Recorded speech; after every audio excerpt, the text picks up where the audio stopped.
All right. Hello, English 111 students. Let's talk about week 5 and what you're actually doing with this source chart because this assignment can feel really more complicated than it actually is. First, the big picture. The source chart is not an essay. You're not arguing a point. You're not trying to sound polished or persuasive. The assignment is about slowing down and working with your sources before you ever even start to try to write the research paper.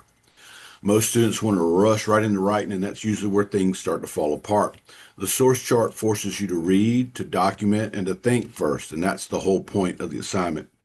What you're really practicing here is three things: your MLA citations, understanding what your sources are actually saying, and using sources correctly instead of just dropping quotes into a paper. Now, let's talk about the topic because that does matter. Your source chart topic needs to be something that's cultural. It needs to come from a culture that is different than your own. So I want you to pick something that you don't already know a whole lot about. This should not be something that's a part of mainstream American culture either. You can use the country you imagine yourself traveling to in your imagined immersion travel narrative, but you don't have to. That part is optional. What matters is that the topic is cultural and it is unfamiliar to you. If you already feel like an expert on it, then it's probably not the right choice. Examples might include cultural traditions, social practices, belief systems, celebrations, food traditions, family structures, or customs from a specific country or region outside of the U.S. I'm not grading you on how exciting the topic is, although that's important. I'm looking at how well you work with your sources for this assignment.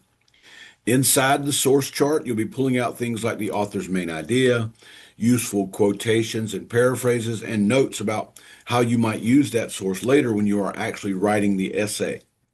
Think of this as building a toolbox. You're collecting material so that when it's time to write later, you're not starting all over from scratch.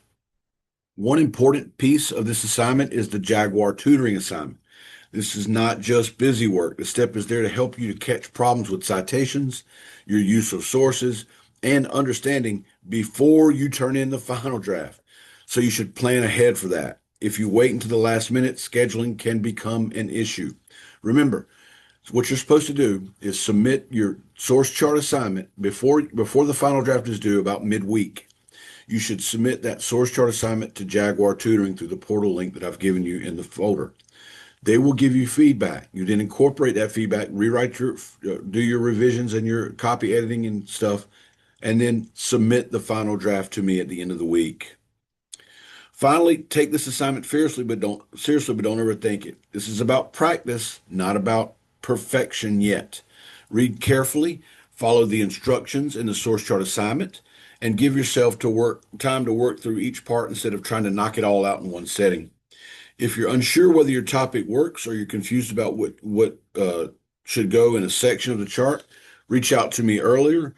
That's always easier than fixing things after the actual due date is passed. All right, so I want you to go take a look at the instructions and pace yourself this week, and I'll see you in the next video lecture. If you've got any questions, please reach out to me. Remember, grading is ongoing, so be looking out for that feedback. I have started grading the actual narrative essays.